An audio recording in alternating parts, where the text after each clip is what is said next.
यो जुन जेनजीहरूको आन्दोलन भयो नि अहिले दाजी, हजुर, यो आन्दोलनलाई हजुरले कस्तो मान्नुभयो? यो जेनजीहरूको आन्दोलन सरकारको एकदम तानाशाही प्रवृत्ति भएर राणा शासनभन्दा पनि बढी, राणाहरूको पहिला शासनभन्दा नि बढी एकदम तानाशाही प्रवृत्ति सरकारले अपनायो। त्यसले गर्दा जनता उकुस र मुकुस भए। जुन सरकार आए नि जनतालाई राहत कहिल्यै भएन। जनताले दुःख मात्रै पाए।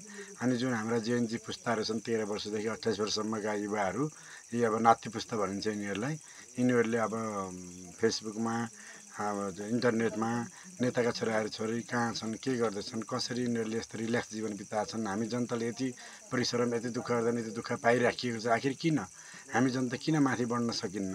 जनता लिडरका छोराछोरीहरू अब तिनीहरूले यहाँ सारामको जिन्दगी बिताएछन्, हामी जनतालाई जति दुःख गरे नि दुःखै छ, आखिर किन भनेर उनीहरूले त्यो खोजी गर्दै गए। खोजी गर्दै जाँदाखेरि अब जनताको नेताका छोराहरूले विलासी जीवन बिताएको उनीहरूले पाए।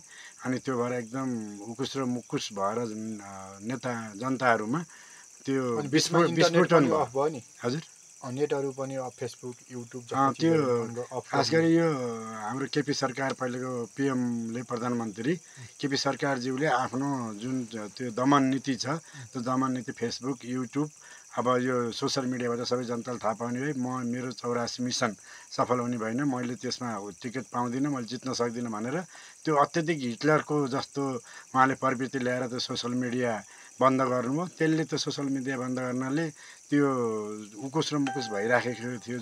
जुन बम विस्फोट गर्नलाई एउटा सानो मार्चिसको काँटी तिलिक गरेर लगाइदिनुपर्छ, त्यो बम फुट्छ हो। त्यसले गर्दा त्यो जनताहरूभित्र भएको उकुस मुकुस चाहिँ फुटेर गएको। अब भनेपछि अब जेनजीको जित भयो। हजुर। र केपी शर्मा ओली कस्तो मान्छे हो तपाईँको विचारमा? राम्रसी भन्न पर्दा केपी शर्मा ओली अब पहिला त राम्रै लाग्थ्यो हामीहरूलाई, होइन? अब देश विकासका कुराहरू ल्याउने, लहर ल्याउने गर्नुभएको थियो उहाँले सुरुमा। तर पछि बुझ्दै गएर उहाँको नीति, उहाँको कार्यक्रम, उहाँको कार्यान्वयनले गर्दा शोषण दमन जुन राणा भन्दा नि खत्तम जस्तो लाग्यो हामी जनतालाई। अबको जेनजीको सरकारले राम्रो काम गर्न सक्ला? अबको जेएनजीको सरकार, मेरो भनाइ, मैले जाने अनुसार, मेरो मस्तिष्कबाट अहिले कुनै पनि राजनीतिक दलका नेताहरूलाई यो हाम्रो सत्ता दिनु हुँदैन। मैले जानुस् एकपल्ट जेएनजीको हातमा दिनुपर्छ हाम्रो देश चलाउन। जुन जेएनजीहरू A to Z जेएनजी होस् के, सामान्य स्थानीय तहदेखि माथि मन्त्रीसम्म, राष्ट्रपतिसम्म सबै जेएनजीका कार्यकर्ताहरू हुनुपर्छ।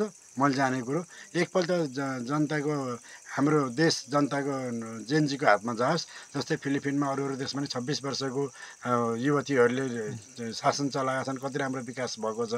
अरू युरोपियन देशहरू, हाम्रो देशभन्दा धेरै पछि पछाडिएको रोमानिया भयो। रोमानिया पनि अहिले 5 वर्षमा कति माथि गयो। हाम्रो देश त प्राकृतिक सम्पदामा एकदम धनी देश हो नेपाल, ब्राजिल भन्दा राम्रो। तर नेताहरूले शोषण दमन गरेर हाम्रो देशलाई अगाडि बढ्न दिएनन्। हाम्रो देशलाई एउटा नेताहरूले एउटा फुटबल बनाइदिए, जुन तीनटा खेलाडी छन् यो देशमा, प्रचण्ड, केपी ओली र शेरबहादुर देउवा। यी तीनवटा भन्दा चारवटाको हातमा हाम्रो देश जाँदै गएको होइन। त्यही भएर हाम्रो देशको विकास भएन।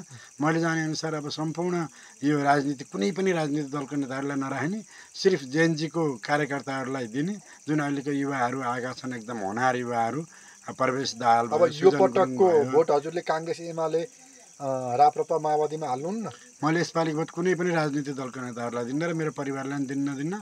मेरो घर छिमेक, हाम्रो कुनै पनि, हाम्रो नगरपालिका, महानगरपालिकामा, भरतपुर महानगरपालिका 19मा बस्छु। हाम्रो भरतपुर महानगरपालिका 19ले या भरतपुर महानगरपालिका कुनैलाई पनि यो राजनीतिक दललाई भोट दिनु छैन। हस्, धन्यवाद हजुरको विचारको लागि। हस्, धन्यवाद हजुरलाई।